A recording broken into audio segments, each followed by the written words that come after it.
Segundo o Sebrae, 53% das pequenas e médias empresas se financiam pagando fornecedores a prazo. 19% usam cheque especial da conta de pessoa jurídica.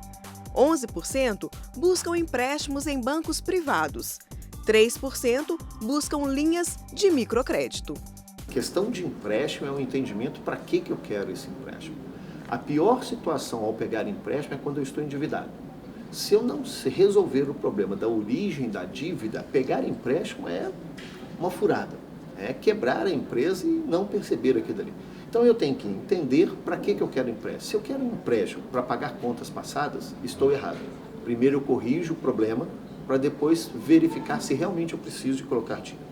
Agora, se eu quero dinheiro para alavancar uma venda, então eu fiz um grande contrato com um órgão público, por exemplo, de uma licitação, e preciso de capital agora para poder tocar isso, fazer essa entrega.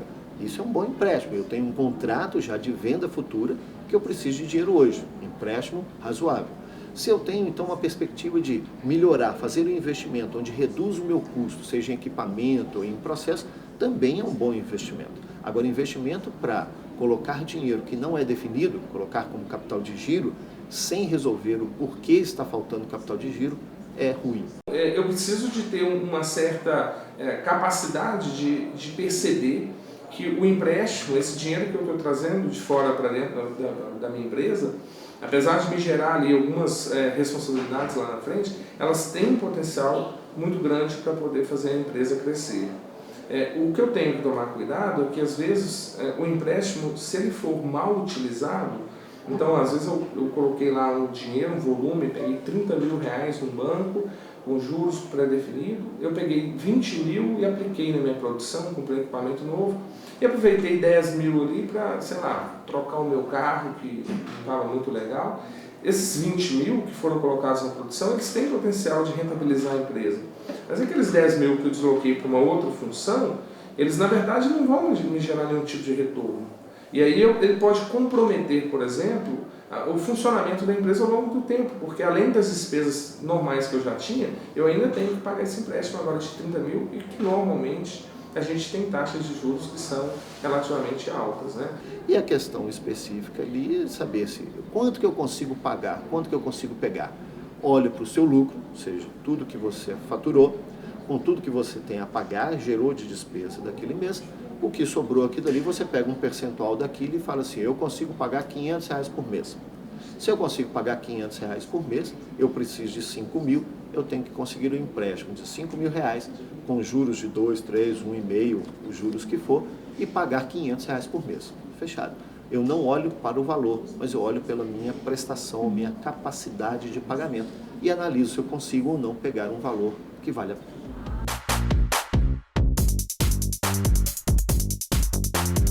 A falência, ela chega no momento em que esse empreendedor ele não consegue mais pagar as contas. Às vezes das contas mais simples, assim. Empresas, às vezes, ela não tem condições de pagar a conta de luz. Então, ali chega o momento que ela fala, ela tem que fechar. Então, ela vai tentar dar baixa.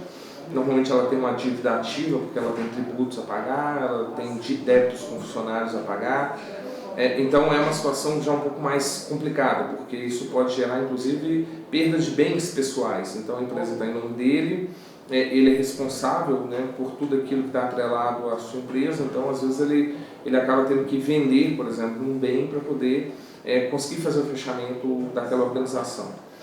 As empresas de maior porte, como envolve, né, um espectro maior, por exemplo, de credores, aí, inclusive o próprio governo, a justiça trabalhista, por exemplo, que normalmente é prioridade numa insolvência, você tem alguns caminhos antes de decretar a falência. A primeira delas é entrar com um pedido de recuperação judicial, que é um pedido em que você vai conseguir, dentro de um determinado período, se reorganizar, você ganha alguns prazos, né? Você tem, às vezes, em determinadas situações, até algumas linhas de crédito para poder tentar fazer a sua empresa voltar a uma determinada rotina, que é uma rotina de resultados mais adequados.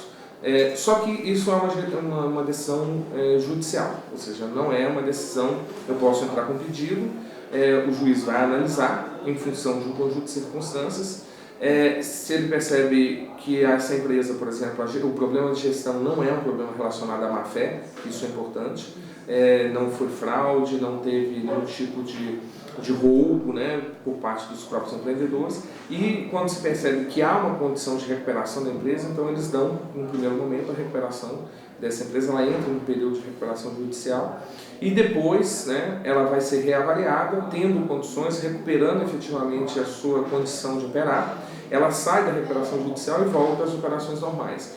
Não conseguindo, aí ela vai entrar no segundo passo, que é quando se decreta a falência da empresa, e aí você tem, né, todo aquele patrimônio da organização que existia, os ativos que aquela empresa tem, eles são de fato bloqueados, né, para que possa primeiro cumprir todas as obrigações.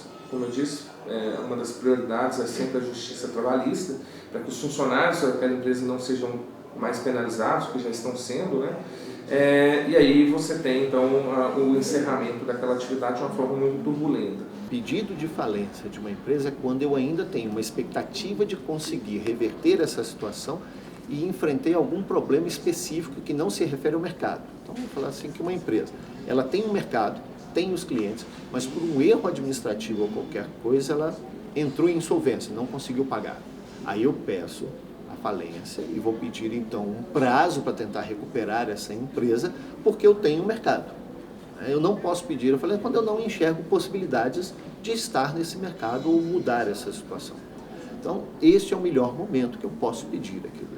Se eu não tenho uma perspectiva de ter o mercado, de vender, de recuperar, eu fecho essa empresa, pura e simplesmente. Pago as dívidas. Então, pedido de falência é para a recuperação dessa empresa, quando eu estou falando isso aqui. E o melhor análise disso é saber se o problema enfrentado pela empresa se refere a erros gerenciais ou a mudança do mercado, a qual o meu produto ou serviço não é mais adequado a esse mercado.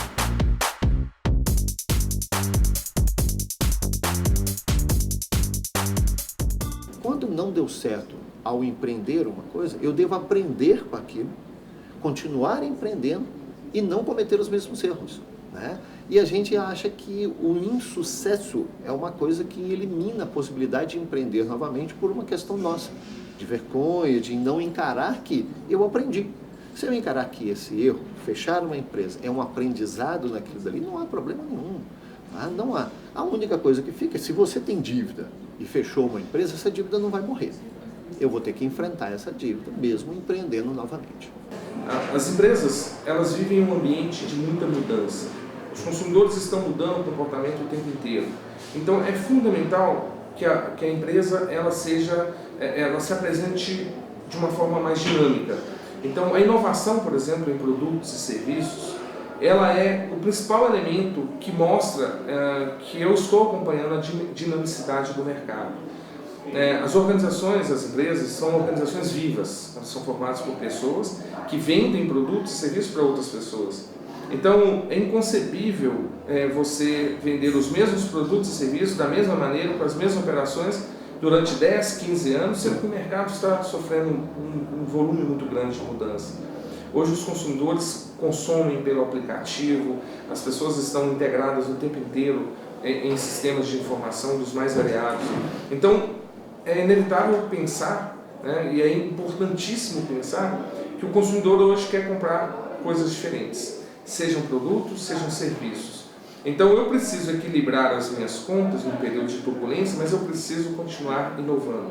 Eu preciso continuar dizendo para o mercado, olha, estamos aqui, estamos vivos. A empresa está oferecendo cada vez novos produtos, novos serviços, de maneira que isso possa efetivamente atrair não só aqueles consumidores que já eram acostumados com a minha empresa, mas atrair novos consumidores.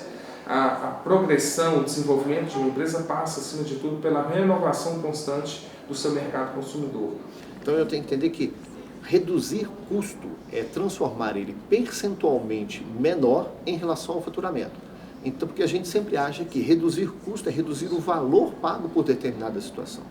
Então, eu tenho que entender a diferença de, por exemplo, eu posso reduzir custo saindo de um aluguel de R$2.000 para um aluguel de R$500. Mas também eu posso perder todo o meu mercado ao mudar esse local. Enquanto que eu posso reduzir o custo aumentando o meu aluguel de 2 para 4 mil, mas o meu faturamento subir 3 vezes. Então, quando eu fiz isso, eu aumentei financeiramente de 2 para 4 aluguel, mas consegui aumentar o meu faturamento mais do que isso, eu reduzi percentualmente. Então, eu tenho que tomar cuidado que redução de custo é uma redução percentual em relação ao faturamento, e não somente ao valor pago.